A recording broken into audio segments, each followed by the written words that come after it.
कोई कर ही नहीं रहा है। परंतु जब बालक का जन्म होता है तो विष्णु पुराण के तृतीय अंश के 10वें अध्याय के 4थे श्लोक में कह रहे हैं गुरुदेव, जातस्य कर्मादि क्रिया कांड शेष होता है। हाँ, और पुनः चौथे 5वें में कह रहे हैं, दघना यवई सबर दरे मिश्रा पिंडान्मुदायुतः नांदी मुखे व्यतीर्थेन दद्या देवेन पार्थिव। यानी जब बच्चे का जन्म हो तो बच्चे के जन्म के बाद विप्र को बुला करके विधिवत नांदी मुख श्राद्ध करवाना चाहिए। हाँ, पितृपक्ष की तृप्ति के लिए ये चीजें होती हैं। हर शुभ कर्म में नांदी मुख श्राद्ध अतएव आवश्यक है, जरूर करा लेना चाहिए। पुनः कहते हैं, अथवा प्राजापत्य तीर्थ कनिष्ठिका के मूल द्वारा संपूर्ण उपचार द्रव्यों का दान करें जो उपस्थित हो सके।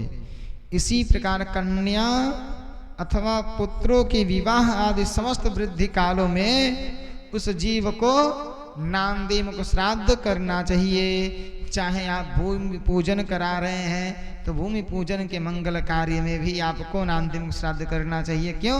वह भूमि पूजन का कार्य जो है मकान बनाने से पहले होता है, उस कर्म में भी नांदी मुख श्राद्ध करना चाहिए। उसके बाद जब गृह प्रवेश होता है तो गृह प्रवेश में भी नांदी मुख श्राद्ध करना चाहिए। विवाह इत्यादि जो मंगल कार्य घर में होते हैं, विवाह वगैरह होता है, उसमें भी नांदी मुख श्राद्ध के नियम को बतलाया गया है, करना चाहिए। अब लोगों के पास समय ही नहीं रह गया है करने वाला, इसलिए तो भोगना पड़ता है। मैं नहीं कह रहा, ये विष्णु पुराण में दर्शाया हुआ है। हर जीव को, हर प्राणी को नांदी मुख श्राद्ध पितरों के लिए करना चाहिए, क्योंकि पितरों का ही आशीर्वाद होता है, तब जाकर के घर में बच्चे का जन्म होता है, कोई मंगल कार्य होता है।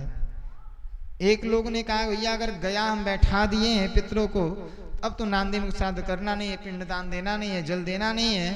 हमने कहा भैया कोई बात नहीं, गया बैठा दिए ना, तो भागवत जी में है, गया श्राद्धे सतर नापे मुक्तिर में न भविष्यति। 1-2 बार नहीं, 100 बार गया में पितरों को बैठाने पर भी मोक्ष नहीं मिलता, मुक्ति नहीं मिलती है। कितना हूं गया में बैठा दिए हैं, उसके बाद भी जब जब घर पे कोई मंगल कार्य होगा तब तब उन पितरों को आमंत्रित करके, पितर न्योता करके नांदी मुख श्राद्ध मंत्र पूजा करना पड़ता है, ये नियम है। और जिसके वहां नहीं होता उसके वहां कभी मंगल नहीं होता है।